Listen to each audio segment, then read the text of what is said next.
고린도전서 12장 12절에서 18절까지 우리 함께 다 같이 합독하시도록 하겠습니다. 12절부터 18절까지입니다. 몸은 하나인데 많은 지체가 있고 몸의 지체가 많으나 한 몸인과 같이 그리스도도 그러하니라.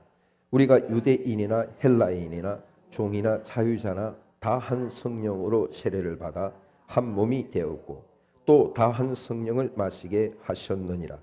몸은 한 지체뿐 아니요 여럿이니 만일 발이 이르되 너는 손이 아니니 몸에 붙지 아니하였다 할지라도 이로 인하여 몸에 붙지 아니한 것이 아니요 또 귀가 이르되 나는 눈이 아니니 몸에 붙지 아니하였다 할지라도 이로 인하여 몸에 붙지 아니한 것이 아니니 만일 온 몸이 눈이면 듣는 곳은 어디며 온 몸이 듣는 곳이면 냄새 맡는 곳은 어디뇨. 그러나 이제 하나님이 그 원하시는 대로 지체를 각각 몸에 두셨으니. 아멘. 우리 말씀을 읽고 나면 아멘 한번 봉독합시다. 아멘. 예, 그렇습니다. 동의합니다. 그렇게 될 줄 믿습니다 하는 고백이 아멘인 것이죠. 아멘하여 하나님께 영광을 돌리게 하셨느니라. 아멘만 잘해도 하나님께 영광이 될 줄로 믿습니다. 오늘은 그리스도의 몸인 교회의 신비라는 제목으로 말씀을 나누도록 하겠습니다.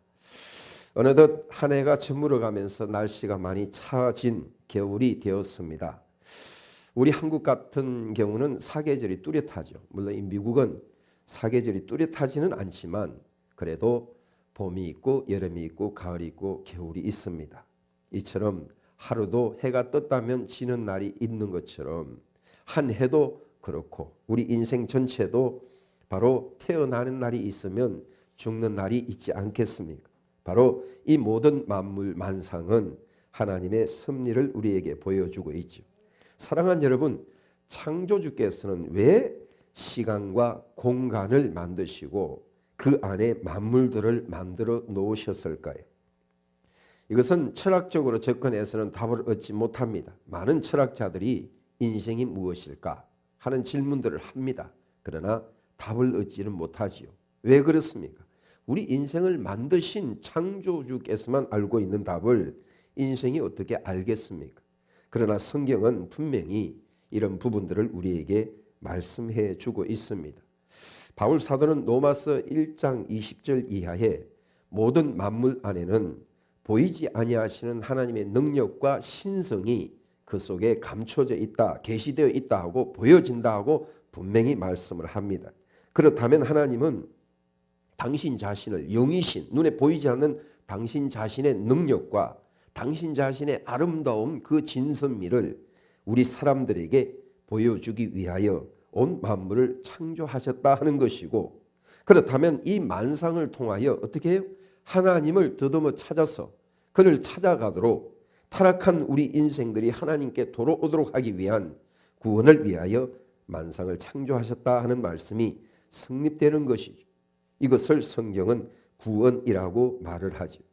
물론 하나님의 목적이 다 이루어지면 하나님의 목적, 하나님이 원하시는 당신의 아들들, 양자 삼으시는 예수 그리스도의 형상을 닮은 양자 삼으시는 이 일이 다 완성되면 이 타락한 세상은 다 새롭게 불로 태워 없애고 새 하늘과 새 땅을 이루실 이 우주의 계획도 우리에게 말씀해 주고 있습니다. 엊그젠가요? 여러분들이 익히 뉴스를 들어서 알겠지만 코너티컷주인가요? 거기에서 참으로 비참한 사건이 일어났습니다. 유치원생들을 비롯하여 어린 아이들이 다니는 학교에 어떤 사람이 총을 들고 가서 어린 아이가 20명인가가 죽고 어른들 합쳐서 28명이 죽었다고 그러는데 왜 이런 끔찍한 사건들이 이 세상에는 끊이지 않고 일어나고 있을까요? 도대체 이 세상은 왜 이렇게 악한가 하는 그런 질문이죠. 이것은 바로 온 세상을 어지럽게 하고 제약을 조장하여 사람으로 결국은 파멸을 통하여 멸망시키고자 하는 사단 마귀의 역사가 그 뒷배경에 있다고 성경은 또 우리에게 말씀해 주고 있습니다. 그리고 성경은 이 마귀와 그의 수하들, 거짓 선지자들과 짐승으로 나오죠. 악한 사람들까지 다 영원한 불못에 던져질 것을 계시록 20장에서는 말씀해주고 있습니다. 이 사단과 사람의 죄로 말미암아 오염된 이 타락한 이 세상 말이죠. 하늘과 땅이 오염돼 있고 바다가 오염돼 있죠. 제가 얼핏 듣기로는 태평양 바다 한복판에 텍사스주의 10배가 넘는 쓰레기 섬이 형성이 돼 있다고 합니다. 전 세계에서 버려진 쓰레기가 해류의 돌물 통해 가지고 쓰레기가 한 곳에 모여서 그 넓이가 자그마치 얼마만하냐? 텍사스주의 10배가 더 된다고 그래요. 그래서 도무지 그 쓰레기를 해결할, 처리할 방법을 못 찾는다고 그럽니다. 그처럼 자기 이기적인 탐욕과 탐심으로 말미암아 마구잡이로 자연을 해파시키고 개발한 녹지 않고 사라지지 않는 플라스틱을 만들어내고 그런 각종 독한 오염물들을 만들어내요. 온 세계가 지금 신음을 하고 있죠. 이제는 뭐 홍수가 졌다 그러면은 한두 사람 죽는 것은 사건도 아닐 만큼 참으로 많은 재앙들이 일어나는 이 타락한 세상 말이죠. 이것 또한 하나님이 마지막 때에 다 없애버릴 계획을 가지고 있습니다. 그래서 하늘과 땅은 불의 체질이 녹듯이 다 떠나가고 태워지고 심지어 바다마저도 불못에 던져버릴 것을 계시록 22장에서 분명히 말씀해 주고 있습니다. 새 하늘과 새 땅은 그러면 누가 과연 들어갈까요? 그것은 바로 예수 그리스도를 믿고 거룩하게 된 이기는 자들만이 들어가는 것이 아니겠습니까? 계시록 21장 2절의 내용이죠. 21장 7절에 보면 이기는 자들에 대해서 말씀해 주고 있습니다. 21장 8절에 보면 이기지 못한 자들, 그들은 바로 영원한 불못에 들어갈 것을 우리에게 말씀을 해주고 있습니다. 그런데 성경이 분명하게 이렇게 온 우주적인 하나님의 플랜, 블루프린트를 말씀해주고 있건만 왜 세상 사람들은 이것을 들으려고 하지 않을까요? 왜 세상 사람들은 이것에 대해서 관심도 가지지 않을까요? 그리하여 노아의 홍수 때와 같이 다 먹고 마시고 시집가고 장가가는 그 일에 온 정신이 빼앗겨서 창조주이신 나를 만드신 주인 되시는 그분에게 무관심하고 그분에게 돌아가지 않는 것일까요? 그것 또한 사단의 미혹의 역사가 아니겠습니까?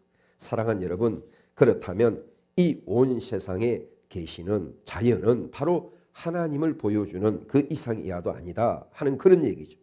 하늘과 땅도 하나님을 가르쳐주고 떠다니는 구름도 하나님의 솜씨를, 하나님의 능력을 보여주고 온 자연과 공기, 시원한 바람, 물, 모든 것들은 하나님의 선하심, 하나님의 아름다움, 우리를 풍성히 만들어서 그냥 무한대로 공짜로 다 주시는 하나님의 그 인자하신 사랑을 우리에게 보여주는 부분이 아니겠습니까?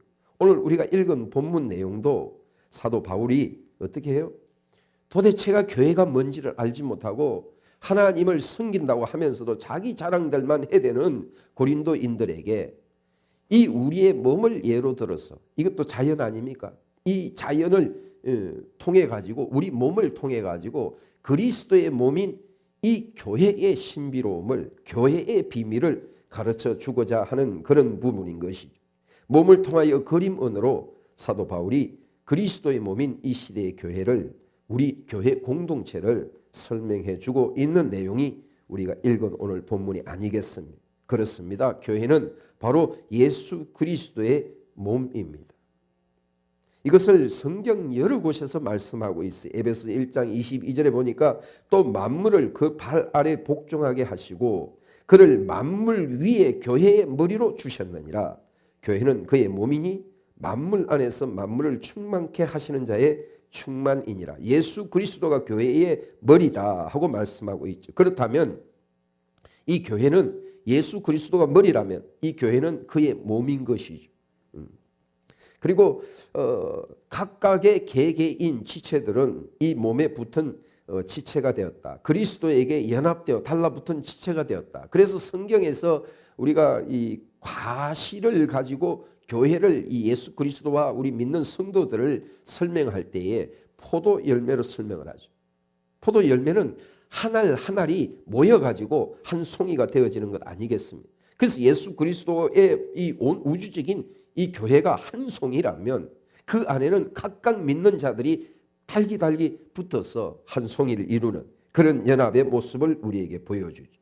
로마서 12장 5절에 보니까 이와 같이 우리 많은 사람이 그리스도 안에서 한 몸이 되어 서로 지체가 되었느니라 이렇게 말씀하고 계십니다. 그렇습니다. 예수님은 포도나무요, 저와 여러분들은 그 이에 연합되어 붙은 가지인 줄로 믿습니다.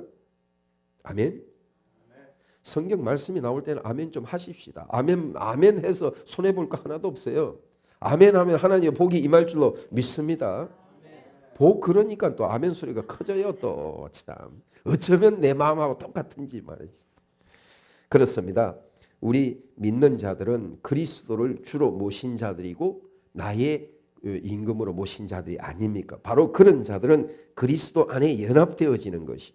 그래서 그리스도를 주로 영접한 자들이 예수 그리스도의 몸에 연합되어 그 연합된 우리 각각 개인은 지체가 되는 거예요. 이 몸의 지체 말이에요. 손가락이 되고 발가락이 되고 눈이 되고 귀가 되듯이 이 전체가 모여서 몸을 구성하고 있지 않습니까? 그래서 예수 그리스도의 몸인 교회는 각각 우리 개개인이 붙어서 연합되어서 접붙임 바 되어져서 교회를 이루고 있다 하는 그런 부분. 그래서 첫 번째 우리의 몸은 바로 그리스도를 계시한다 하는 내용을 반드시 우리는 기억을 해야 합니다. 한번 따라합시다. 이 몸은 예수 그리스도의 몸을 계시해 준다.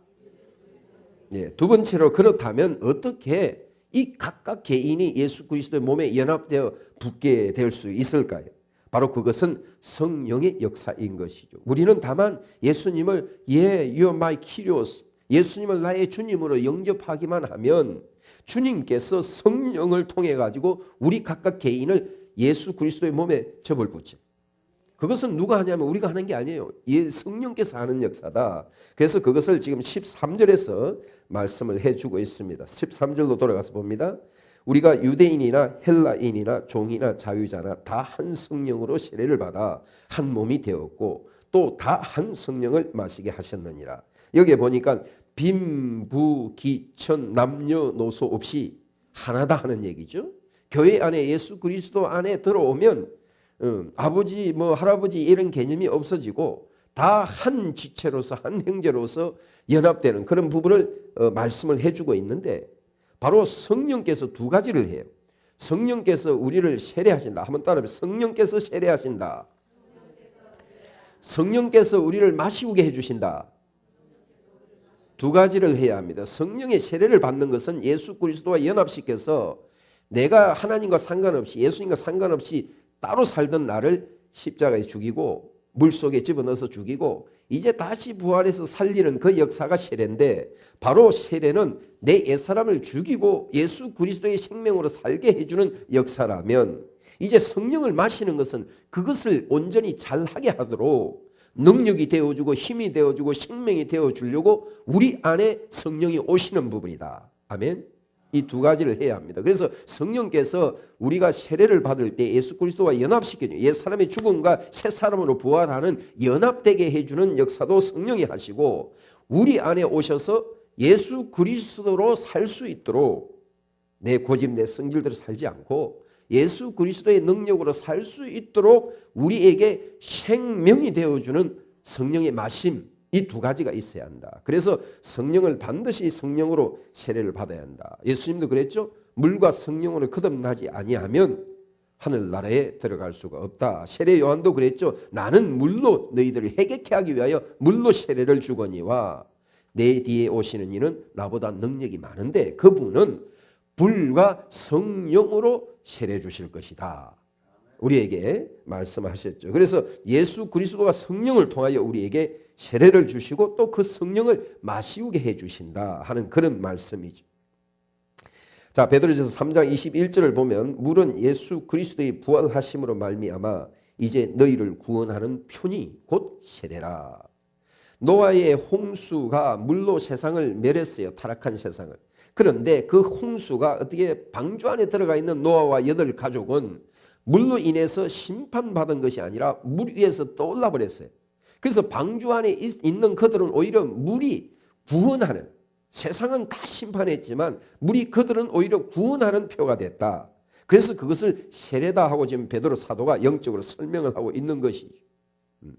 사랑하는 여러분, 홍해를 지나온 이스라엘 백성들도 그렇지 않습니까? 분명히 바닷속을 지났는데 어떻게 하죠? 바람이 동풍이 밤새도록 불어가지고 물벽을 세우고 이스라엘 백성들은 마른 땅까지 지나게 합니다.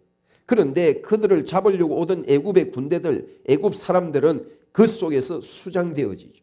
다시 말하면 애굽 사람들, 믿지 않는 애굽 사람들에게는 심판하는 물이지만 믿는 이스라엘 백성들에게는 구원하는 표가 되어졌던 것이.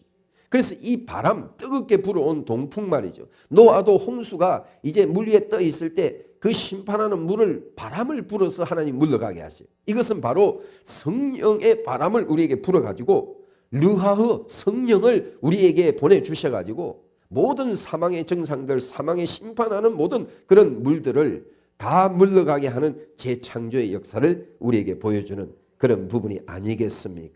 그렇습니다. 저와 여러분들은 한 성령을 받은 줄로 믿습니다. 그 성령께서 우리를 예수 그리스도와 연합시켜줘. 그래서 우리는 신앙생활할 때 이 성령님을 간절히 의지하고 성령 안에서 우리가 살아야 한다 하는 그런 얘기죠.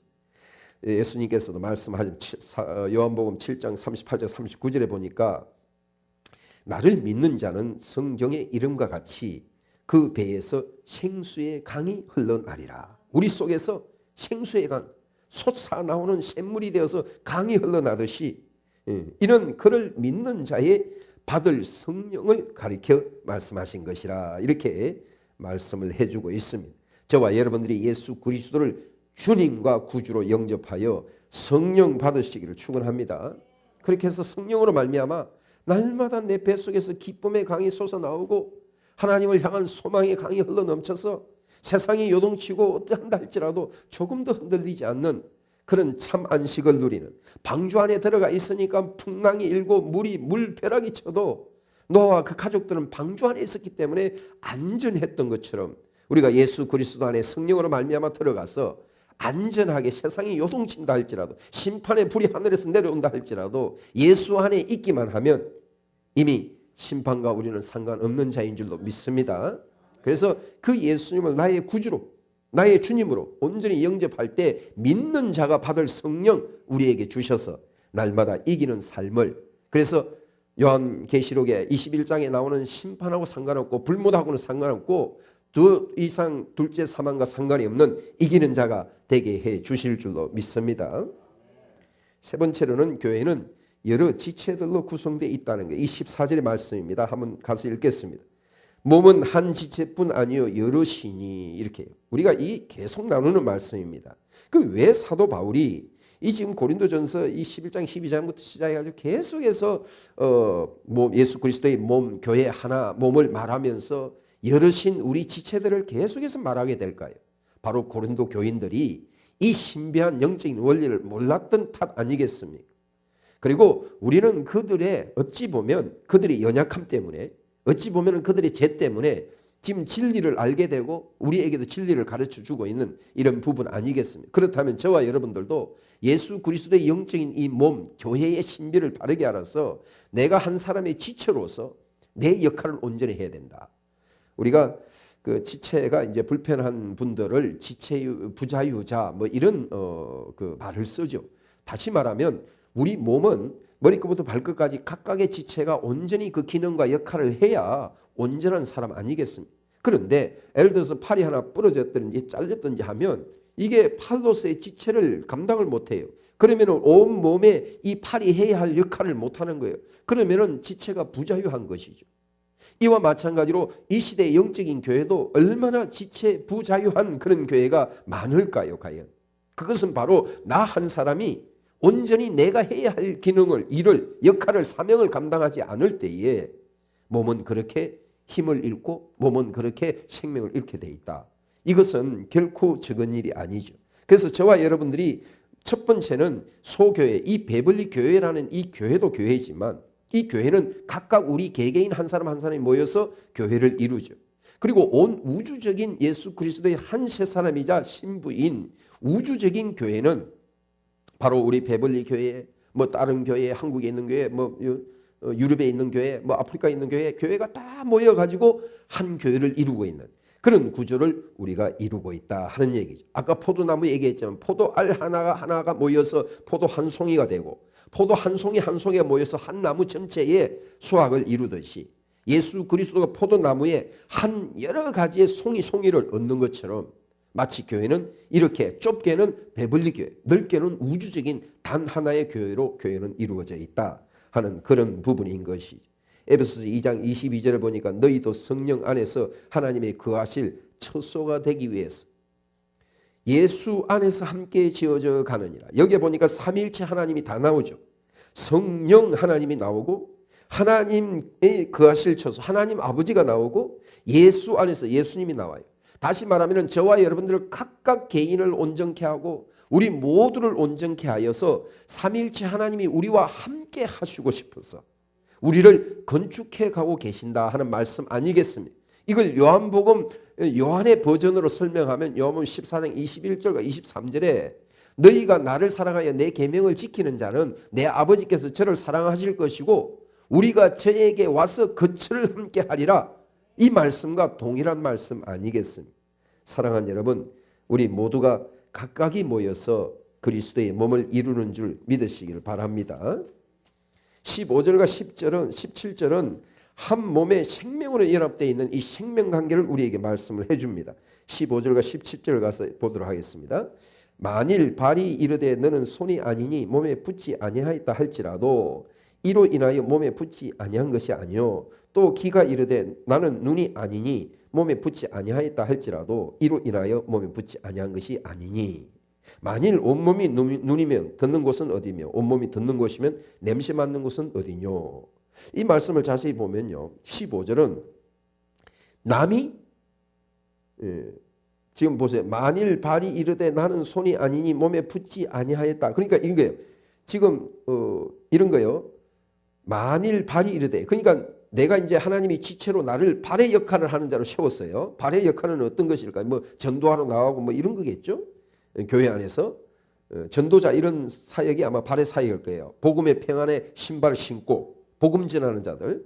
그럼 이렇게 발로 세웠어요. 근데 발이 말하기를 나는 손이 아니니까 나는 손이 아니야. 그러니까 교회 몸에 붙어 있는 자가 아니야. 자기 스스로 그렇게 말한다고 해가지고 그렇게 말한다고 몸에 붙어 있지 않은 것이 아니다. 지금 이 얘기를 하는 거예요. 그 다음에 또 귀가 이르되 나는 눈이 아니니까 몸에 붙지 아니하였다 할지라도 이로 인하여 몸에 붙지 아니한 것이 아니니. 그러니까 뭐예요? 다시 말하면 다른 지체와 비교할 필요도 없지만 내 스스로가 나는 예수 그리스도에게 붙어 있는 게 아니야. 이렇게 스스로 자기가 생각한다고 할지라도 그가 과연 예수를 믿는 자라면 붙어 있다 이 말이에요. 다시 말하면 내 생각과 내 어떤 세상적인 지정의 어떤 것을 가지고 영적인 것들을 함부로 판단하지 말라 이런 말씀일 테죠. 그러면서 17절에 만일 온 몸이 전체 몸이 눈만 있다면 한번 생각해보세요. 전체 몸이 눈만 있다면 이게 어떻게 될까요? 뭐 축구공이지 뭐. 이렇게 뭐 이렇게 생각할 건 뭐 있어요? 온 전체 몸이 눈만 있다면 축구공이지 굴러다니는. 그러면 온 몸이 입만 있으면 한번 상상을 해도 온 몸이 입이면 어떻게 될까? 뭐 비가 오면은 뭐 입만 떠다니겠지 뭐. 자 그러면 온 몸이 기면요 괴물이지 뭐 이렇게 얘기를 해요. 그러니까 우리 몸이 밸런스와 균형, 조화를 이루는 것은 귀는 귀, 눈은 눈, 코는 코, 입은 입. 제자리에 가서 있어야 돼요. 하나님이 원래 원하시는 그대로 제자리에 가서 있어야 돼요. 이게 제자리에 가 있지 않으면 기형이라고 말하죠. 기형. 뭐 어제 대화를 하다 보니까 우리 겉으로 드러나는 지체만 기형이 있는 게 아니고 이 속에 오장육부 내장도 기형이 많다네요. 어떤 사람은 썰개가 하나밖에 없고 어떤 사람은 뭐 심장이 하나밖에 없고 뭐 심장이 하나밖에 없나? 심장이 뭐 뒤틀려 바깥에 돼 가지고 있고 그런 그게 굉장히 많대요. 오히려 뭐 저도 들은 얘기입니다만은 제게 얘기해 준 분이 틀렸으면 저도 틀리는 거예요. 근데 오히려 안에 기형이 더 많다고 그런 걸 내가 들은 걸 기억이 나는데 눈에 보이지 않는 것들도 기형이 있어요. 그건 뭐예요? 다시 말하면 하나님이 원래 원하는 대로 귀는 귀대로 눈은 눈대로 제자리에 있어야 되고 그 하나님이 원래 만든 숫자가 있어야 되는 거예요. 귀가 하나만 있다 생각 한번 해보세요. 귀가 하나밖에 없다. 그러면 정말 웃길 거예요. 그죠? 우리 고집사님 귀가 하나밖에 없어. 그럼 볼 때마다 웃어볼 거예요. 그러니까 다른 사람 나 쳐다보고 웃고. 이걸 기형이라고 그러죠. 교회를 그렇다면 이 시대의 교회, 영적인 그리스도의 몸인 교회도 얼마나 기형이 많을까요? 왜요?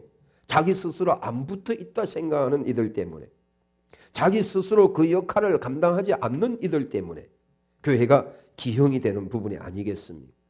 이게 큰 문제죠. 정말 큰 문제죠. 사랑하는 여러분, 저와 여러분들은 몸의 생명으로 연합되어 있습니다. 아멘? 그렇기 때문에 서로 각각 지체들에게 영향을 받아요. 영향을.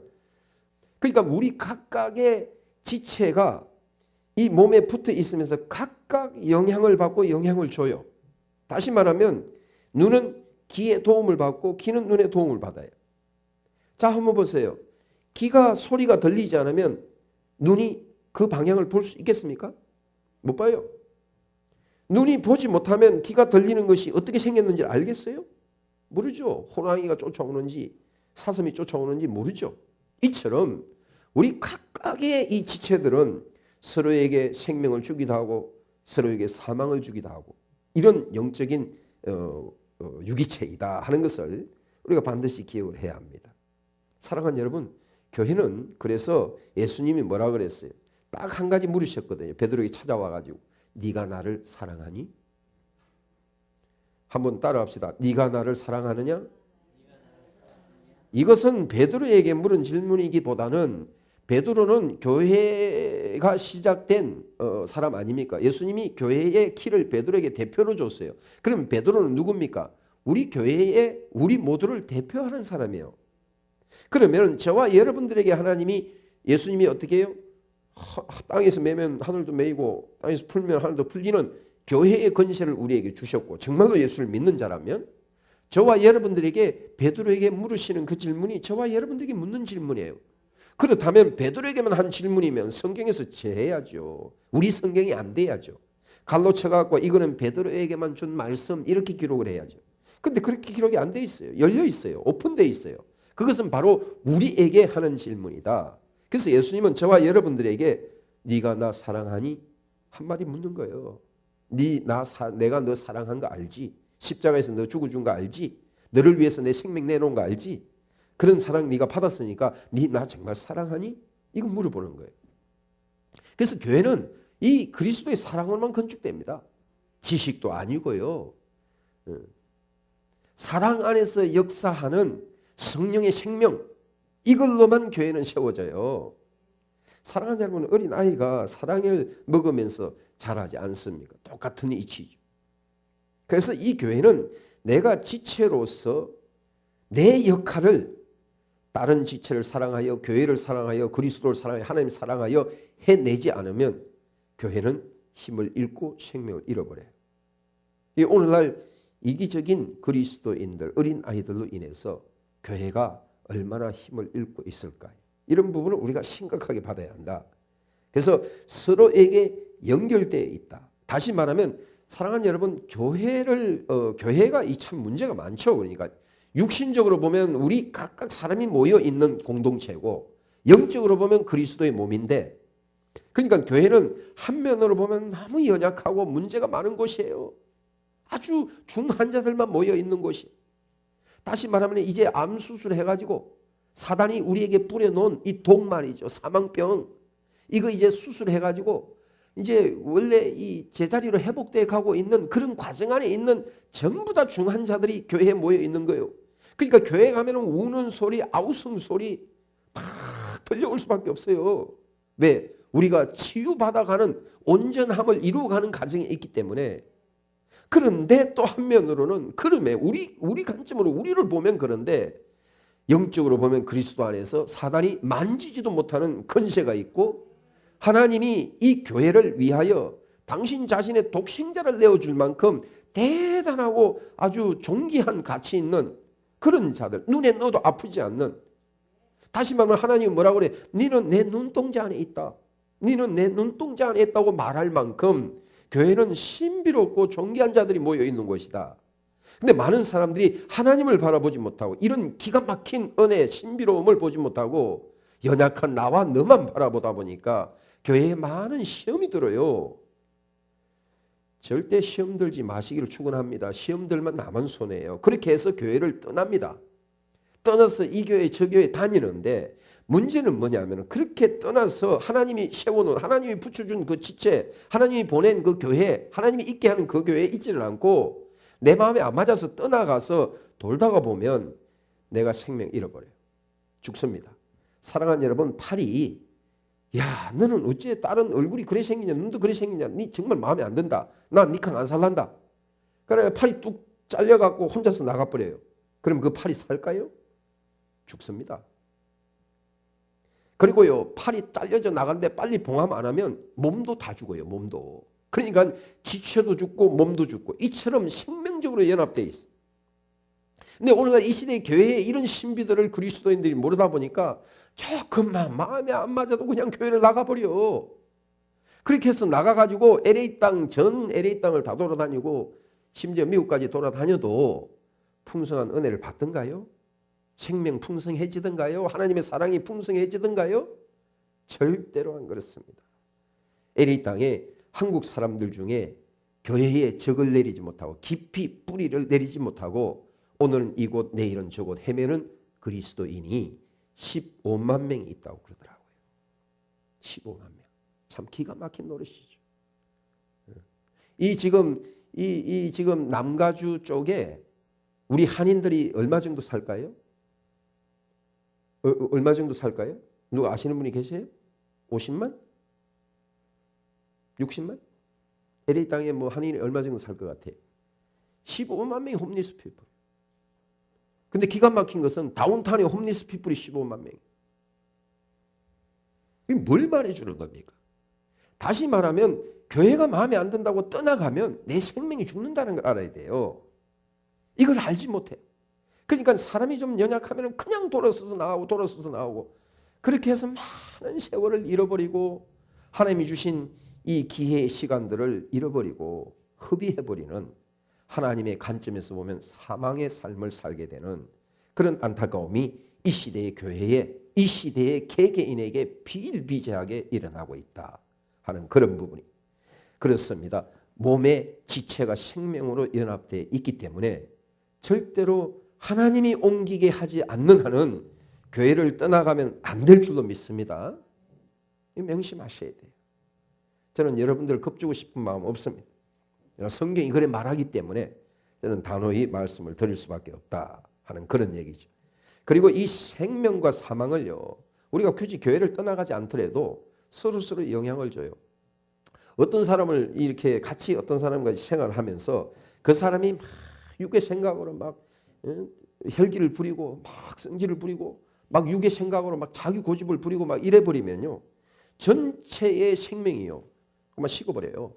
교회를 향한 다른 이 애착을 가지고 있던 마음들도 쉽게 만들어버리고 그래서 생명력을 잃어버리게 만들어요. 그런데 어떤 사람을 만났더니 막 주님을 사랑하는 마음이요 막 사랑이 막 넘쳐요. 그러면 그 한 사람을 통해 가지고 전체 분위기가 막 살아나는 다시 말하면 나 한 사람 영으로 성령으로 행하면 생명을 다른 사람들에게도 끼치지만 전체 교회의 몸에도 끼치지만 나 한 사람이 육을 행하고 내 성질 옛사람을 행하면 전체 몸에 사망을 끼칠 수도 있다 하는 그런 부분을 우리가 정말로 두려워 떨어야 합니다. 두렵고 떨림으로. 자, 우리 빌립보서 2장을 가서 한번 보도록 하겠습니다.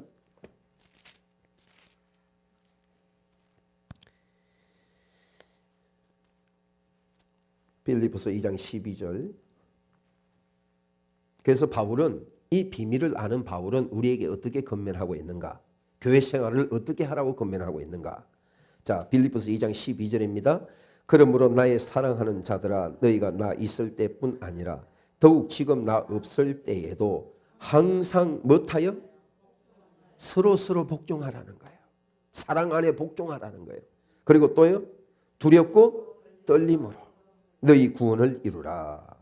너희 안에서 행하시는 이는 하나님이시니 자기의 기쁘신 뜻을 위하여 너희로 소원을 두고 행하게 하시나니. 오늘 이 18절에 가면 하나님이 기쁘신 뜻을 위하여라는 단어를 또 씁니다. 하나님이 우리 교회 안에서 행하세요. 성령으로. 못하려고요. 하나님 당신 자신의 기쁜 뜻을 위하여. 우리 기쁜 뜻 아닙니다.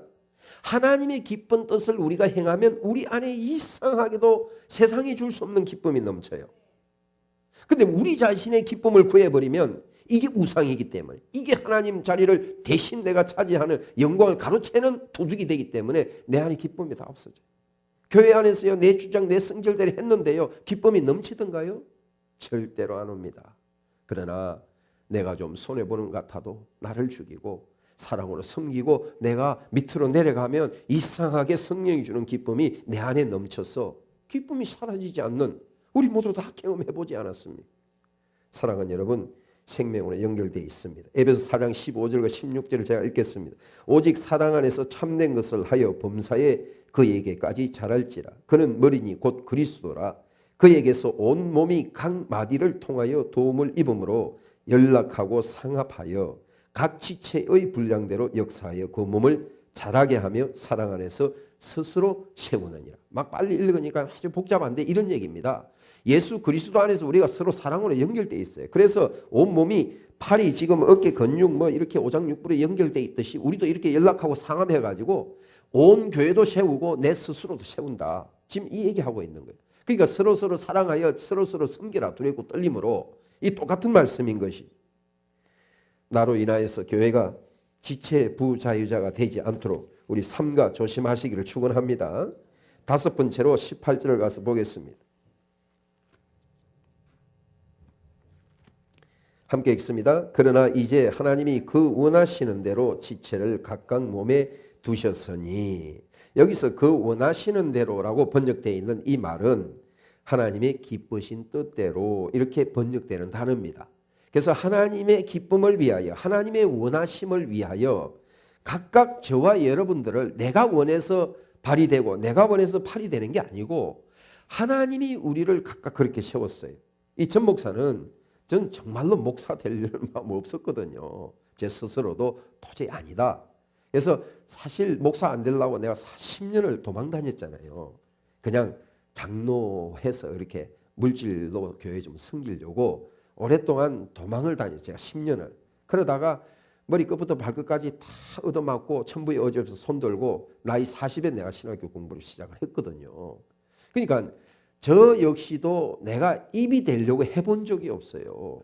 그런데 어찌됐든 목사로 하나님이 세워갖고 지금 이 스피치 말씀을 말하는 입의 역할로 하나님이 저를 쓰고 계신다.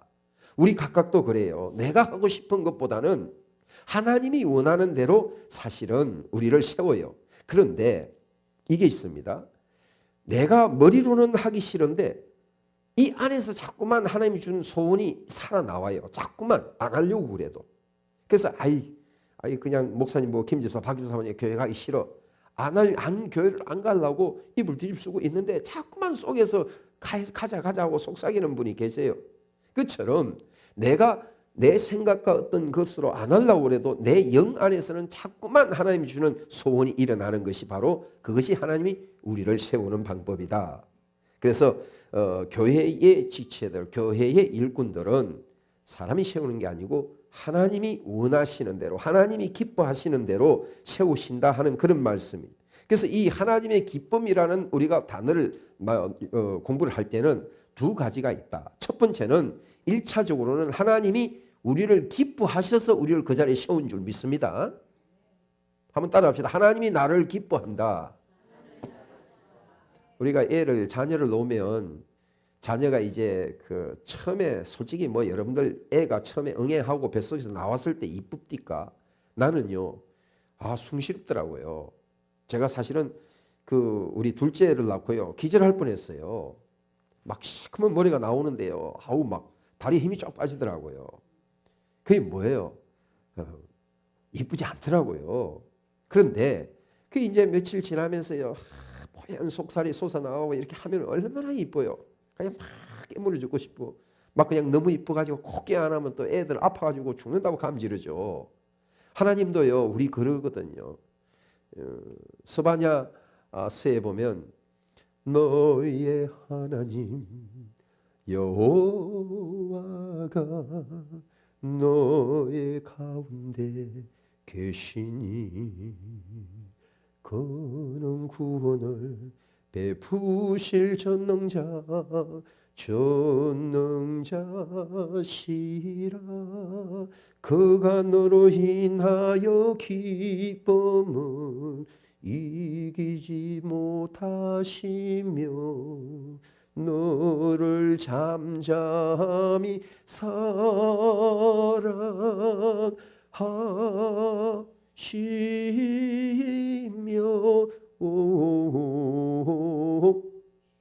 그때 너를 잠잠히 기뻐하시며 이 단어가 뭐냐 하면요 너를 끌어안고 너무 기뻐서 한 바퀴 핑 도는 그걸 말하는 거예요. 원어에 보면 그런 단어예요. 그만큼 하나님이 저와 여러분들을 자녀된 우리가 하나님께로부터 멀리 떨어져 있다가 다시 집으로 돌아온 탕자와 같은 우리들을 그 탕자는 아버지 나는 도저히 자녀로 칭함을 받을 자격이 없습니다. 종의 하나 품꾼의 하나로 써주세요 하고 말하는데 그 아버지는 그 아들의 말이 끝나기도 전에 옷 갈아입혀버리고요. 가락지 끼워버리고 신발 신겨버리고요. 자녀를 인쳐버립니다. 사랑하는 여러분 이게 우리 하나님 아버지의 마음인 줄 믿으시기를 축원합니다. 하나님은 우리를 기뻐하셔서 우리를 각각 지체로 세우시고 일꾼으로 세우신다는 걸 우리는 반드시 기억해야 합니다. 이것을 성경은 은혜라고 말하죠. 은혜. 그럴 만한 자격이 없지만 그런 사랑과 은혜를 입을 만한 다시 말하면 내가 청와대 내가 백악관에 초청되어 일꾼으로 세워질 자격이 아무것도 없지만 은혜로 하나님이 우리를 불러주시고 세워주신 이 부르심의 부분 아니겠습니까? 그래서 우리는 감사함으로 주님이 맡겨주신 이 일을 이제 어떻게 해요? 하나님을 기쁘시게 해드리기 위해서 하나님이 우리를 기뻐서 세우셨기 때문에 그 은혜가 감사하여 하나님을 기쁘시게 해드리기 위해서 우리는 또 내가 세워진 지체 그 기능을 그 사명을 감당해내는 부분 아니겠습니까? 그래서 주님의 일은 이 은혜 받은 자가 하는 거예요.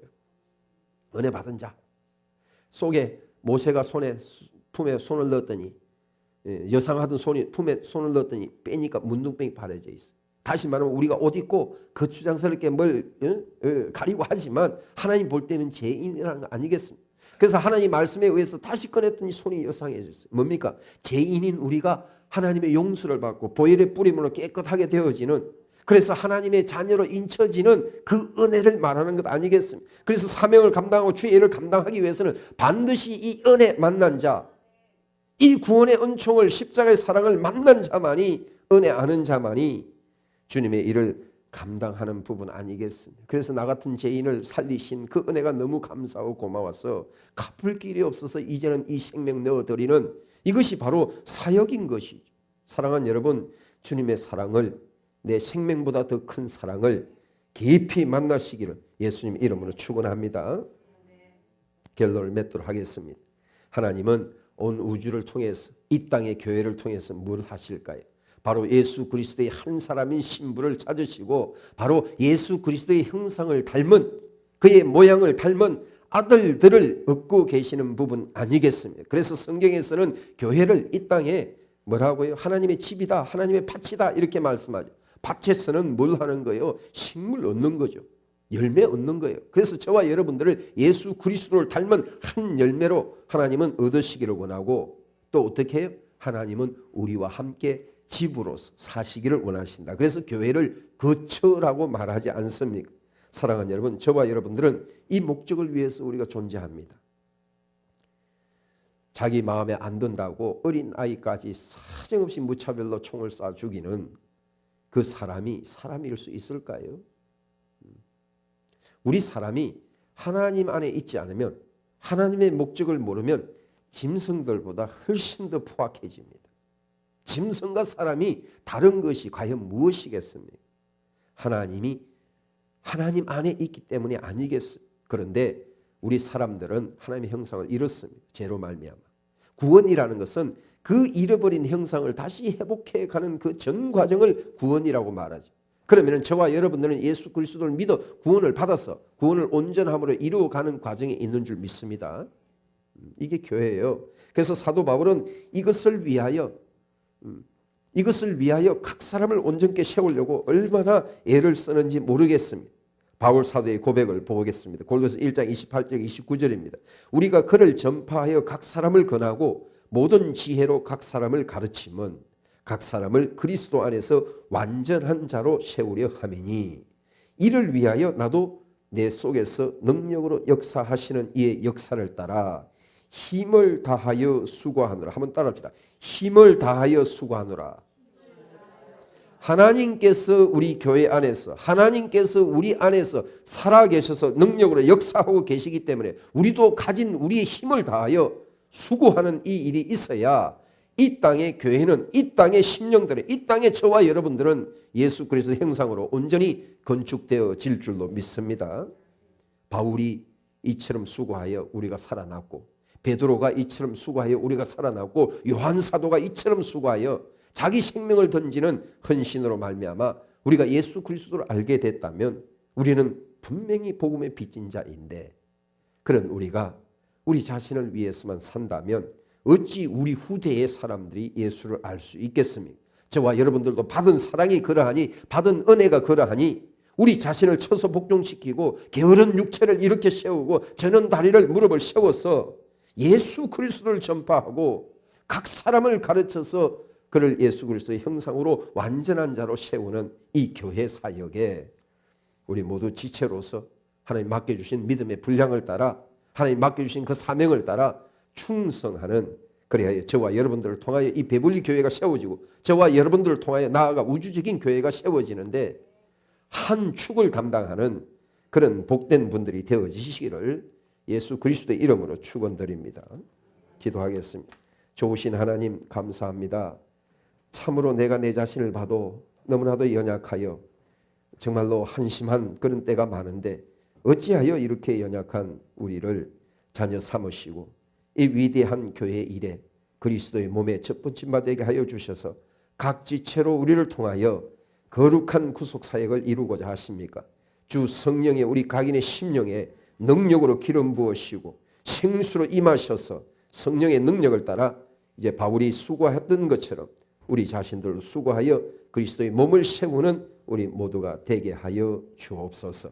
예수 그리스도의 이름으로 기도하옵나이다. 아멘.